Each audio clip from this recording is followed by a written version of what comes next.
Welcome to Suman TV. నేను మీ Suman TV Nag. చాలామంది parents అనుకుంటూ ఉంటారంటే చదివించేటప్పుడే గవర్నమెంట్ జాబ్స్ కోసం చెప్పేసి పిల్లలు చాలా టైం టేకింగ్ ఎక్కువ అవుతుందేమో, అది కరెక్టా? ఇయర్స్ వేస్ట్ చేయడం అనేది కరెక్టా? అదేదో ప్రైవేట్ జాబ్ చూసుకుంటే మంచిది కదా అనుకునేటువంటి ఆలోచనతో ఉంటారు. ఈవెన్ కొంతమంది స్టూడెంట్స్ కూడా అలానే ఆలోచిస్తారు. చదువుకున్నటువంటి స్టూడెంట్స్ కూడా ఆ విధంగానే ఆలోచిస్తారు. ఇది ఎంతవరకు కరెక్ట్? గవర్నమెంట్ జాబ్స్ కోసం టైం పెట్టడం అనేది అవసరమా కాదా అనేది ఈరోజు మనతో పాటు శ్రీధర్ సిసి నుంచి సుధీర్ సార్ ఉన్నారు. వారి మాటలోనే తెలుసుకుందాం. నమస్తే సార్. నమస్కారం అండి. సరే, అంటే చాలామంది అనుకునేటువంటిది గవర్నమెంట్ జాబ్స్ కోసం ప్రిపేర్ అయితే టైం వేస్ట్ అవుతుంది అనుకునేటువంటి ఆలోచనతో ఉండేటువంటి వాళ్ళు చాలామంది ఉన్నారు. ఆ టైం ఇన్వెస్ట్మెంట్ అనేది కరెక్టా కాదా? Right. అండ్ ఈవెన్ పేరెంట్స్ మైండ్లో కూడా ఒక 1 ఇయర్ చూస్తారు. 1 ఇయర్లోనే మా ఇంట్లో తీసుకొచ్చి ఒక గవర్నమెంట్ జాబ్ తీసుకొచ్చి పెట్టాలని చెప్పేసి అనుకునేటువంటి వాళ్ళు చాలామంది ఉంటారు. సెకండ్ ఇయర్కి వచ్చేటప్పటికి వాళ్ళ మైండ్లో కొత్త కొత్త ఆలోచనలు వచ్చేస్తాయి. అంటే చుట్టూ జరుగుతున్నటువంటి వాతావరణాన్ని బట్టి అబ్జర్వ్ చేసేసి పిల్లల మీద ప్రెషర్ తీసుకొని వచ్చి గవర్నమెంట్ జాబ్స్ కోసం ప్రిపేర్ అవటం అనేది టైం వేస్ట్ అన్న పాయింట్లోకి వచ్చేసి ఇంకా వీళ్ళని ఇబ్బంది పెట్టడం స్టార్ట్ చేస్తూ ఉంటారు. అక్కడ టైం పెట్టడం అనేది ఎంతవరకు కరెక్ట్? ఏ లెవెల్ వరకు పెట్టాల్సినటువంటి అవసరం ఉంటుంది?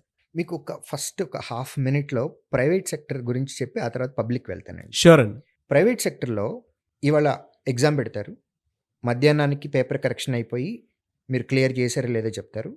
ఆఫ్టర్నూన్ నుంచి టెక్నికల్ ఇంటర్వ్యూ ఉంటుంది, లేట్ నైట్ హెచ్ఆర్ ఇంటర్వ్యూ ఉంటుంది, మిడ్ నైట్ మీకు ఆఫర్ లెటర్ ఇస్తారు, నెక్స్ట్ వీకే జాయినింగ్ అంటారు. పరిస్థితులను బట్టి రేపే జాయినింగ్ అనే కేసెస్ కూడా ఉన్నాయి. సో అంటే ఫాస్ట్ ప్రాసెస్. రెండోది, ప్రైవేట్ జాబ్స్లో మీకు సిటీసీ చూపిస్తారు, పెద్ద నెంబర్ చూపిస్తారు ఇయర్లీ శాలరీ, బట్ చేతికి వచ్చేది చాలా తక్కువ ఉంటుంది. 3 lakhs సిటీసీ అంటారు సాఫ్ట్వేర్ జాబ్స్లోనే, బట్ ఇన్ హ్యాండ్ ఎంత వస్తున్నాయి మీరు కనుక్కోండి. 15 నుంచి 16,000 మధ్యలోనే వస్తాయి మంత్లీ, మ్యాక్సిమం 17,000, బట్ సిటీసీ మాత్రం 3 లక్షలు ఉంటుంది. ఇది ప్రైవేట్ సెక్టర్. పబ్లిక్ సెక్టర్ గురించి చెప్తా. పబ్లిక్ సెక్టర్లో గ్రేడ్ పే అంటారు. మీరు నోటిఫికేషన్ చూస్తే 4,500, 5,400, 6,200 ఇలా చిన్న నెంబర్లు ఉంటాయి. అవును. చిన్న నెంబర్ చూపించి దానికి బెనిఫిట్స్ అన్నీ యాడ్ అయ్యి పెద్ద నెంబర్ చేతికి వస్తాయి. ప్రైవేట్ సెక్టర్లో పెద్ద నెంబర్ చూపించి మైనస్ మైనస్ మైనస్ కట్టింగ్లన్నీ పోయి చిన్న నెంబర్ వస్తుంది. పబ్లిక్ సెక్టర్లో చిన్న నెంబర్కి బెనిఫిట్స్ అన్నీ యాడ్ అయ్యి పెద్ద నెంబర్ వస్తుంది. లైఫ్ టైం బెనిఫిట్స్ ఉంటాయి. లైఫ్ టైం బెనిఫిట్స్ ఉంటాయి పే స్కేల్లో. ఇది రెండోది, కాన్స్టిట్యూషనల్ రైట్స్ అనేవి కొన్ని ఉన్నాయి మనకి. నోటిఫికేషన్ రిలీజ్ చేయాలి అఫీషియల్గా, అప్లై చేసుకోవడానికి కొంత టైం ఇవ్వాలి, నియర్ అబౌట్ 1 month టైం. ఆ తర్వాత ఒక 1.5 month టైం ఇచ్చి ప్రిలిమ్స్ ఎగ్జామ్ పెట్టాలి, లేదా మెయిన్స్ ఎగ్జామ్ పెట్టుకోవాలి, తర్వాత ఇంటర్వ్యూ పెట్టాలి, గ్యాప్ ఇచ్చుకుంటూ వెళ్ళాలి. ఇదంతా కాన్స్టిట్యూషన్లో మనకి రాసి ఉంది. సో ఇది లెందీ ప్రాసెస్. సో ఒక ఎగ్జామ్ మీరు అప్లై చేశారు అని అంటే నోటిఫికేషన్ వచ్చిన తర్వాత 1 నెల టైం ఉంటుంది. ఆ తర్వాత 1 నెలన్నర టైంకి ఫస్ట్ ఫేజ్ ఆఫ్ ఎగ్జామ్ రాస్తారు. అది రిజల్ట్ రావడానికి ఇంకొక నెల, తర్వాత మళ్ళీ ఇంకొక నెల తర్వాత మెయిన్స్ ఎగ్జామ్, మరలా ఇంకొక 1 month, 1.5 month తర్వాత ఇంటర్వ్యూస్. ఇలా ఈ ప్రాసెస్ మొత్తం కంప్లీట్ చేసుకోవటానికి 7 నెలల నుంచి 11 నెలలు టైం పడుతుంది. So lengthy process. మీరు ప్రతి ఫేజ్ క్లియర్ చేసుకుంటూ వెళ్తే బెస్ట్ కేసులో ఒక 6 నెలల్లో ఉద్యోగం వస్తుంది. Best case. ఈ ఎంటైర్ ప్రాసెస్లో ఎక్కడైనా సరే మీరు ఫెయిల్యూర్ చూశారు అని అంటే మీరు ఇంకొక నోటిఫికేషన్కి అప్లై చేయాలి. సో గవర్నమెంట్ జాబ్ తెచ్చుకోవటానికి ఫస్ట్ కావాల్సింది పేషెన్స్. సో ఒక క్యాండిడేట్ ఒక ఎగ్జామ్ రాశారు, ఉద్యోగం రాలేదు అని అంటే మీకంటే బాగా పెర్ఫామ్ చేసినటువంటి స్టూడెంట్ వేరే వాళ్ళు ఉన్నారు, అందుకే వాళ్ళకి ఉద్యోగం వచ్చే అర్హత వాళ్ళకి వచ్చింది. సో దీన్ని బట్టి మీరు అర్థం చేసుకోవాల్సింది ఏంటంటే మీరు బాగా పెర్ఫామ్ చేయలేదని కాదు, మీరు బాగా పెర్ఫామ్ చేశారు, కానీ మీకంటే బాగా పెర్ఫామ్ చేసిన వాళ్ళు వేరే వాళ్ళు ఉండటం వల్ల వాళ్ళకు ఉద్యోగం వచ్చింది. So don't get demotivated. ఇంకొక నోటిఫికేషన్కి అప్లై చేయాలి, కానీ ఈ మధ్యలో ఇంకొక ట్రాన్సిషన్ పీరియడ్ రావాలి. ఇప్పుడు చేసిన మిస్టేక్స్ ఏమన్నా ఉన్నాయా, ఉంటే వాటిని కరెక్ట్ చేసుకోవాలి. పాయింట్ 1. నెంబర్ 2, గత నోటిఫికేషన్లో మీకంటే బాగా పర్ఫామ్ చేసిన వాళ్ళు ఉన్నారు కదా, మీకంటే ఏమి బాగా పర్ఫామ్ చేశారని మీరు అనుకుంటున్నారు, ఒక ఎక్స్పర్ట్ని కలుసు, గైడెన్స్ తీసుకొని, సజెషన్స్ తీసుకొని మిమ్మల్ని ఇంకా ఇంప్రూవ్ చేసుకోవటానికి మీరు ఏం ఎఫర్ట్ పెట్టాలి. ఇలా మిమ్మల్ని మీరు కరెక్ట్ చేసుకుంటూ వెళ్తూ ఉన్నారని అనుకోండి, టైం తీసుకున్నా పర్వాలేదు. 1 year, 2 years, 3 years, 4 years government ఉద్యోగం కోసం ఆ టైం పెట్టుకోవచ్చండి. కానీ exam to exam, notification to notification మిమ్మల్ని మీరు ఇంప్రూవ్ చేసుకోవాలి. ఒకవేళ ఆ ఇంప్రూవ్మెంట్ మీలో లేకుండా జస్ట్ గుడ్డెద్దు చేలో పడ్డట్టుగా మనం అలా ప్రిపేర్ అవుతూ ఉన్నాం, పొద్దున్నే లేస్తున్నాము, తింటున్నాము, ఆఫీస్కి వచ్చాము, ఇన్స్టిట్యూట్కి వచ్చాము, ప్రిపేర్ అయ్యాం, మాక్ చేసాం.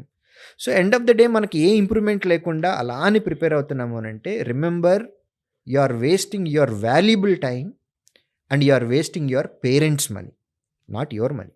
Yes. In a way you are harming your entire family by wasting their money. So మిమ్మల్ని మీరు ఇంప్రూవ్ చేసుకుంటూ వెళ్తూ ఉన్నారు అని అంటే టైం తీసుకోవచ్చండి, డెఫినెట్గా ప్రాబ్లం లేదు. ఎందుకంటే ఆపర్చునిటీస్ బ్రహ్మాండంగా ఉన్నాయి. ఇంప్రూవ్మెంట్ ఉంది అని అనుకుంటే ఇవాళ కాకపోయినా నెక్స్ట్ ఇయర్ అయినా కానీ ఉద్యోగం వచ్చే ఛాన్స్ ఉంది. సో మనలో ఇంప్రూవ్మెంట్ ఉందా లేదా అనేది ఎవరికి తెలుస్తుంది? ఆస్పిరెంట్కి మాత్రమే తెలుస్తుంది. You don't need a second person to judge you. మిమ్మల్ని మీరు అడగండి. You have a sixth sense. మీ సిక్స్త్ సెన్స్ చెప్తుంది. ఈ వీడియో చూస్తున్న ఆస్పిరెంట్స్ ఎవరైనా ఉంటే ask yourself, are you ready for the exam? Are you eligible for the exam? Are you eligible for getting the job in this competition? Ask yourself. మీ sixth sense మీకు answer ఇస్తుంది. అది yes అంటే yes, no అంటే no. True sir. కానీ ఒక మాట చెప్పగలను, మధ్యలో ఎప్పుడన్నా ఆపి పబ్లిక్ సెక్టర్ జాబ్ ప్రిపరేషన్ ఆపి ప్రైవేట్ జాబ్కి వెళ్ళాలి అని అనుకుంటే ఒక్కటి ఆలోచించుకోండి. ఆపాలి అని అనిపించినప్పుడు ఎందుకు మొదలు పెట్టామో క్వశ్చన్ వేసుకోండి. దానికి ఆన్సర్ వస్తే కనుక మీరు చేంజ్ అవ్వండి. గాట్ ద ప్రాపర్ ఆన్సర్ అని. ఎందుకు అనంటే సెల్ఫ్ అనాలిసిస్లో 100% మనకి ఏ టైంలో జాబ్ వస్తుంది అనేది మన సిక్స్త్ సెన్స్ డైరెక్ట్గా చెప్పేస్తుంది మనం ఎక్కడ వీక్ ఉన్నాము అనేటువంటిది. మనం ఏంటంటే ఆ టైంని వాడుకోలేక ఇంట్లో వాళ్ళకి భారంగా మారిపోతాం, మనకు కూడా మనం భారంగా మారిపోతూ ఉంటాము. బట్ అది చెప్పుకోవడానికి నామోషి. బట్ కరెక్ట్, వాళ్ళకైతే ఆ టైం పర్మియబిలిటీ తెలిసిపోతుంది, ఎలిజిబిలిటీ తెలిసిపోతుంది, ఎప్పుడు వస్తుందో కూడా అనేటువంటి దాని మీద వాళ్ళకు ఒక క్లారిటీ ఉంటుంది, ఆ టైం పెట్టినటువంటి వాళ్ళకి మాత్రమే. అండ్ నాకు ఒక చాలా బాగా నచ్చినటువంటి మాట, మీరు వేస్ట్ చేసేది మీ మనీ కాదు, మీ పేరెంట్స్ మనీ అని. నిజం. మనకు వయసు వచ్చేసిన తర్వాత కాళ్ళు చేతులు అన్నీ బాగుండి కూడా పేరెంట్స్ మీద డిపెండ్ అయ్యి ఆ జాబ్ వచ్చేంత వరకు దాని మీద టైం పెట్టి ట్రై చేసి చివరికి ఫెయిలియర్ అయ్యేటువంటి వాళ్ళు చాలామంది ఉంటారు. బట్ అక్కడ దాకా తెచ్చుకోకుండా ఇంట్లో వాళ్ళకి కాదు, ప్రతి పేరెంట్ కూడా అదే అనిపిస్తూ ఉంటుంది.